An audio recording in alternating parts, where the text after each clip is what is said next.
Assalamualaikum warahmatullahi wabarakatuh. Nama saya Livia Nur Hidayah, NIM 2018-20-149.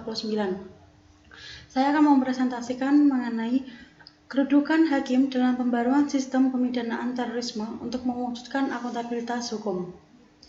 Ditulis oleh Budi Suharyanto dari Jurnal Penelitian Hukum The Jur, nomor ISSN 1410-5632, volume 17 nomor 4, bulan Desember tahun 2017, akreditasi LIPI nomor 740 AU P2MI LIPI 04 2016. Moto hidup: segala usaha dan kesulitan yang kita rasakan sekarang adalah kekuatan yang akan kita dapatkan di masa depan.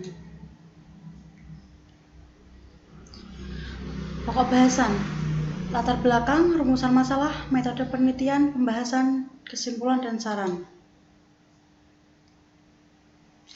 Latar belakang: aksi-aksi terorisme ditujukan untuk menghilangkan rasa aman di tengah-tengah masyarakat, selain juga menurunkan wibawa pemerintah sebagai badan yang seharusnya memberikan perlindungan dan rasa aman. Rangkaian peristiwa pemboman yang terjadi di wilayah negara Republik Indonesia telah menimbulkan rasa takut masyarakat secara luas, mengakibatkan hilangnya nyawa serta kerugian harta benda, sehingga menimbulkan pengaruh yang tidak menguntungkan pada kehidupan sosial, ekonomi, politik, dan hubungan Indonesia dengan dunia internasional. Atas dampak kejahatan yang demikian, terorisme merupakan bagian dari suatu kejahatan yang tidak dapat digolongkan sebagai kejahatan biasa. Pada tataran yuridis, terorisme merupakan tindak pidana terhadap keamanan negara. Mengingat kategori yang demikian, maka pemberantasannya tentulah tidak dapat menggunakan cara-cara yang biasa, sebagaimana menangani tindak pidana biasa seperti pencurian, pembunuhan, atau penganiayaan. Kekhususan sistem pemidanaan terhadap pelaku tindak pidana terorisme di Indonesia telah diatur dalam peraturan perundang-undangan.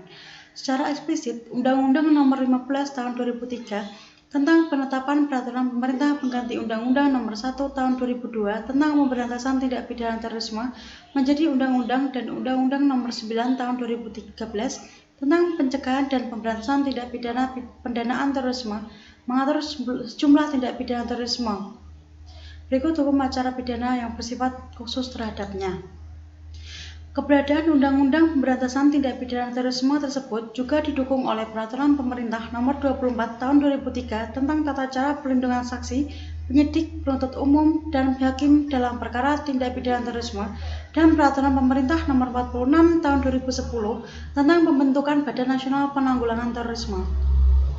Selain itu, pada level institusional, Kepala Kepolisian Republik Indonesia menerbitkan Surat Keputusan Kapolri Nomor 36 2003 tentang pembentukan Densus 88 dan juga menerbitkan Peraturan Kapolri Nomor 23 Tahun 2011 tentang prosedur penindakan tersangka tindak pidana terorisme. Telah lama berlaku dan ditetapkannya, Undang-Undang Nomor 15 Tahun 2003 ternyata dalam perjalanannya mendapatkan kritik terkait dengan akuntabilitas dan evaluasi penegakan hukum terorisme. Oleh karena itu, perlu ada evaluasi penegakan hukum atas terorisme untuk mengkaji ulang penggunaan kekuatan dan wewenang terhadap isu-isu terorisme. Beberapa penyempurnaan kriminalisasi tindak pidana terorisme diatur dalam RUU perubahan ini. Termasuk juga di dalam pembaharuan adalah pelibatan TNI dalam melakukan pembantuan penanggulangan terorisme. Demikian halnya terkait dengan mekanisme penangkapan, penahanan, penyidikan, dan penuntutan juga tidak luput dari proses penyempurnaan. Beberapa perubahan tersebut hingga saat pembahasan dalam pansus masih mengalami perdebatan. Permasalahan yang sangat tajam dalam pembahasannya adalah terkait dengan pelibatan TNI dalam perbantuan terorisme. Semakin bertambah atau tinggi privilege wewenang penegakan hukum tindak pidana terorisme juga mendorong fungsi evaluasi dan akuntabilitas dari pelaksanaan wewenang khusus yang diembangkan tersebut. Olehnya, sistem kontrol dalam rangka check and balance sistem pemidanaan harus dibangun dan dikokohkan dengan membagi dan memberikan kewenangan pengawasan oleh subsistem peradilan pidana lainnya, sehingga akan teruji sejauh mana keabsahan dan legalitas serta akuntabilitas dari penggunaan wewenang khusus tersebut. Dengan demikian, kedudukan hakim sangat urgent karena diberikan kewenangan untuk memeriksa dan memutus sah atau tidaknya penangkapan yang dilakukan penyelidik dan penyelidik serta memutus ganti kerugian terhadap korban penangkapan yang sewenang-wenang yang telah dilakukan aparat penegak hukum. Rumusan masalah. 1. Bagaimanakah eksistensi hakim dalam sistem pemidanaan pelaku terorisme dalam peraturan perundang-undangan? 2. Bagaimanakah urgensi kedudukan hakim dalam pembaruan sistem pemidanaan pelaku terorisme untuk mewujudkan akuntabilitas hukum? Metode penelitian. Untuk menjawab permasalahan tersebut, maka digunakan metode penelitian hukum normatif dengan menggunakan pendekatan perundang-undangan atau statute approach dan pendekatan konseptual atau conceptual approach. Pendekatan perundang-undangan diperlukan dalam rangka menelusuri ratio legis dan dasar ontologis lahirnya peraturan perundang-undangan. Pendekatan konseptual digunakan untuk memahami secara presisi dan akurat berbagai konsep yang digunakan oleh prinsip hukum dalam undang-undang maupun doktrin para ahli hukum. Adapun jenis data yang digunakan adalah data sekunder. Secara khusus, data sekunder tersebut berupa sumber-sumber bahan hukum, baik yang primer atau peraturan perundang-undangan, sekunder atau referensi yang ditulis para ahli atau doktrin, maupun tersier atau kamus. Bahan-bahan hukum tersebut didapatkan dengan melakukan studi kepustakaan.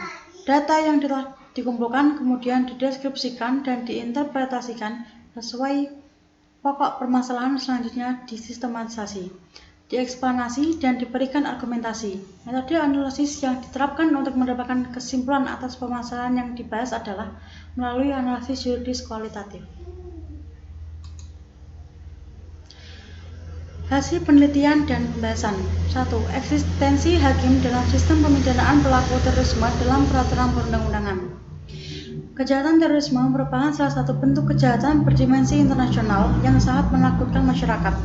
Di berbagai negara di dunia telah terjadi kejahatan terorisme, baik di negara maju maupun negara-negara sedang berkembang. Aksi-aksi teror yang dilakukan telah memakan korban tanpa pandang bulu. Hal ini menyebabkan Perserikatan Bangsa-Bangsa dalam kongresnya di Wina, Austria, tahun 2000 mengangkat tema The Prevention of Crime and the Treatment of Offenders. Antara lain menyebutkan terorisme sebagai suatu perkembangan perbuatan dengan kekerasan yang perlu mendapat perhatian.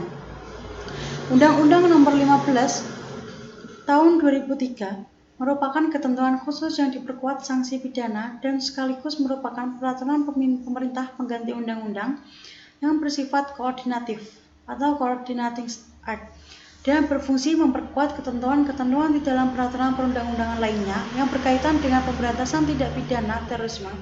Dalam hal ini diatur dalam pasal 26 Undang-Undang Nomor 15 Tahun 2003. Adanya kewenangan hakim dalam memeriksa laporan intelijen sebagai suatu bukti permulaan merupakan ketentuan yang berlainan dengan hukum acara pidana yang diatur oleh KUHP. Pasal 25 Undang-Undang Nomor 15 Tahun 2003 telah memberikan landasan bahwa pelaksanaan penyidikan, penuntutan, dan pemeriksaan di sidang pengadilan dalam perkara tindak pidana terorisme dilakukan berdasarkan hukum acara pidana yang berlaku, kecuali ditentukan lain dalam undang-undang ini. Selanjutnya, berdasarkan bukti permulaan yang cukup ini, penyidik dapat melakukan penangkapan terhadap setiap orang yang diduga keras melakukan tindak pidana terorisme paling lama 7x24 jam. Untuk itu, tersangka, pihak keluarga, atau kuasa hukum dapat menggunakan KUHP untuk melakukan upaya hukum keberatan atas penahanan dan penangkapan melalui lembaga pra-peradilan sebagaimana yang diatur pasal 77 KUHP dan pasal 124 KUHP. Namun, sebelum dilakukan upaya hukum pra-peradilan, tersangka, keluarga, atau penasihat hukum dapat mengajukan keberatan terhadap penyidik atau penyidik pembantu. Jika ditolak keberatan, dapat diajukan kepada atasan penyidik. Pasal 123 KUHP.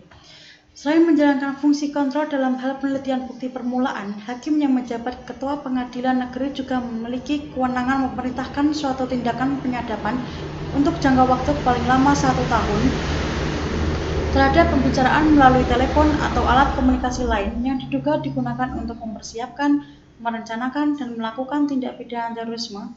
Tanpa perintah ketua pengadilan negeri tersebut, maka penyidik tidak berhak melakukan penyadapan.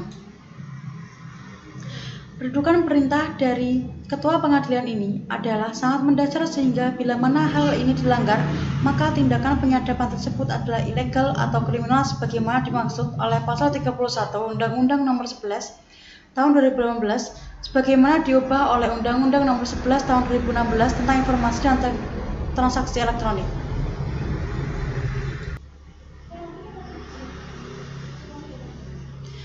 Hal ini sesuai dengan putusan Mahkamah Konstitusi Nomor 5 Peraturan Perundang-undangan 8 2010 tanggal 24 Februari 2011 yang menyatakan bahwa penyadapan memang merupakan bentuk pelanggaran terhadap right of privacy yang bertentangan dengan Undang-Undang NRI 1945. Peran hakim dalam sistem pemidanaan terorisme juga terdapat pada mekanisme pemberian kompensasi, restitusi, dan rehabilitasi. Selain kompensasi dan restitusi, pengadilan juga berwenang memberikan rehabilitasi, yaitu apabila seseorang diputus bebas atau diputus lepas dari segala tuntutan hukum yang putusannya telah mempunyai kekuatan hukum tetap. Pelaksanaan pemberian kompensasi dan atau restitusi dilaporkan oleh Menteri Keuangan, pelaku atau pihak ketiga kepada ketua pengadilan yang memutus perkara, disertai dengan tanda bukti pelaksanaan pemberian kompensasi, restitusi, dan atau rehabilitasi tersebut.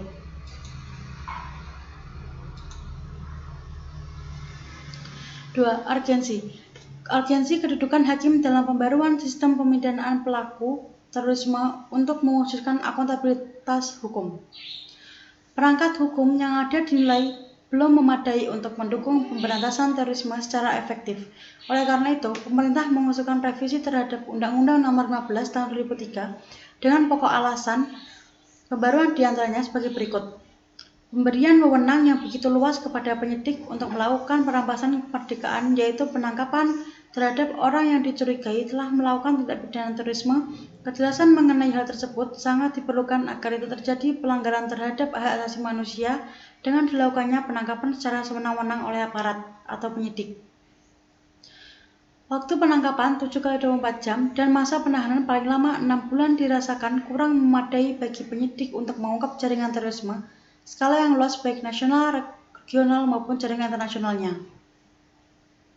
Belum tercakupnya pengertian kegiatan pendahuluan atau perencanaan, persiapan, pelatihan, dan sebagainya sebagai suatu perbuatan yang dapat dipidana.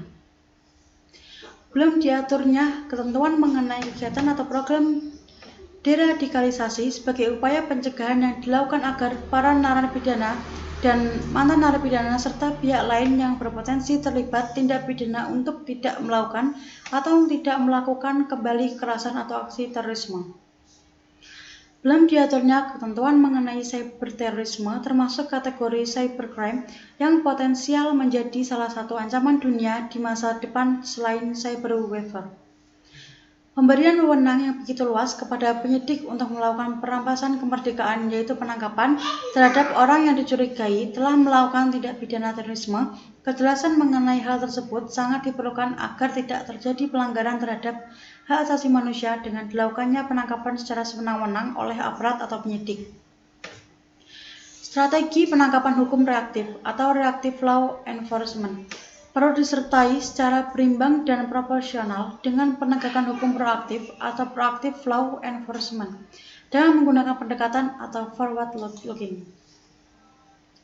Keberadaan RUU Perubahan Undang-Undang Nomor 15 Tahun 2003 ini mendapatkan apresiasi dari berbagai kalangan, tetapi tidak sedikit juga kalangan yang mengkritisi pengaturan tentang hukum acara yang ada karena dinilai berpotensi melanggar hak asasi manusia.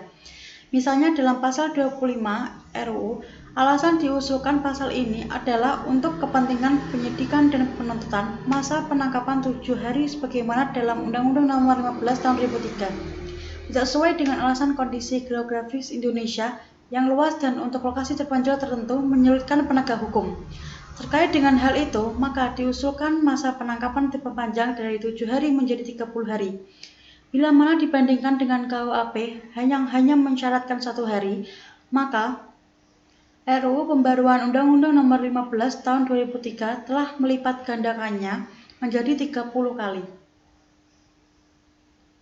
Perpanjangan masa penangkapan hingga 30 hari ini bertentangan dengan Pasal 9 International Covenant on Civil and Political Rights atau ICCPR yang telah diratifikasi dengan Undang-Undang Nomor 12 Tahun 2005 bahwa setiap hari yang ditangkap Setiap orang yang ditangkap atas suatu tuduhan kejahatan harus segera dibawa ke muka seorang hakim dan berhak diadili dalam kurun waktu yang wajar. RUU Pembaruan Undang-Undang Nomor 15 Tahun 2003 mengatur hal kontroversial yang mendapatkan kritikan keras dari publik, yaitu penyidik atau penuntut umum dapat melakukan pencegahan terhadap setiap orang tertentu yang diduga akan melakukan tindak pidana terorisme untuk dibawa atau ditempatkan pada tempat tertentu yang menjadi wilayah hukum penyidik atau penuntut umum dalam waktu paling lama 6 bulan. Pasal 43 ayat 1 RUU. Berawal dari alat bukti yang disodorkan penyidik, kemudian diuji di pengadilan dalam rangka memberikan persetujuan atau sebaliknya. Apabila tidak mendapat persetujuan, maka penyadapan tidak dapat dilakukan penyidik terhadap orang yang diduga melakukan tindak pidana terorisme. Fungsi kontrol dari hakim ini merupakan bagian dari akuntabilitas penegakan hukum penyadapan. Sistem kontrol dalam rangka check and balance.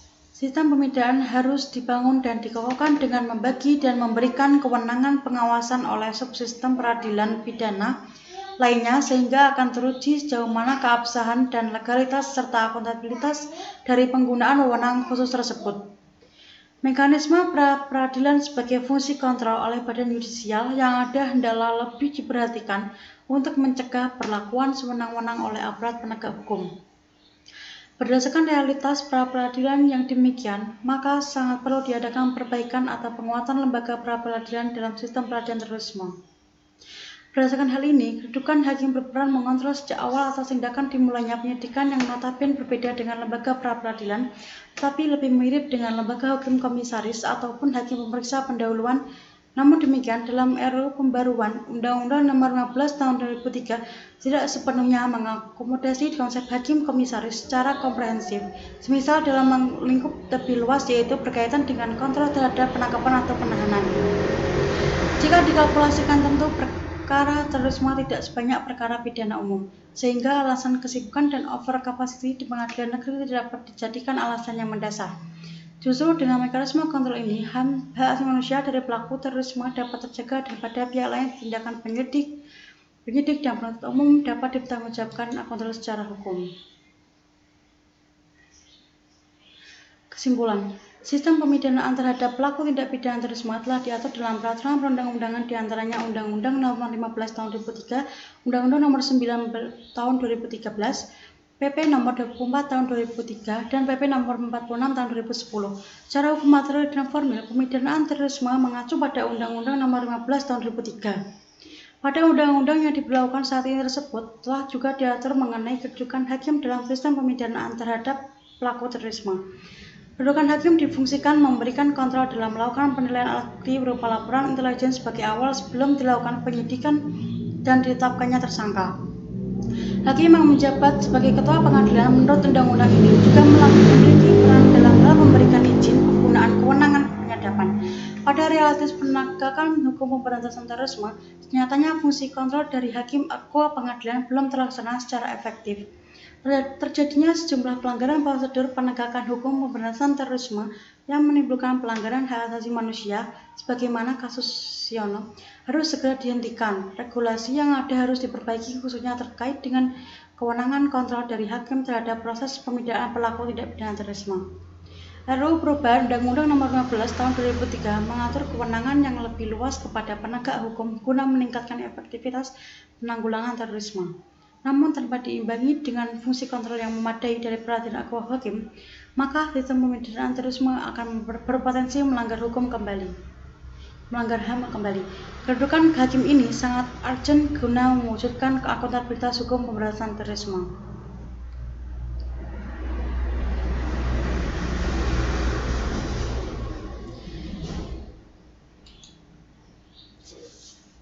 Sekian presentasi dari saya. Apabila ada kesalahan, saya mohon maaf yang sebesar-besarnya. Assalamualaikum warahmatullahi wabarakatuh.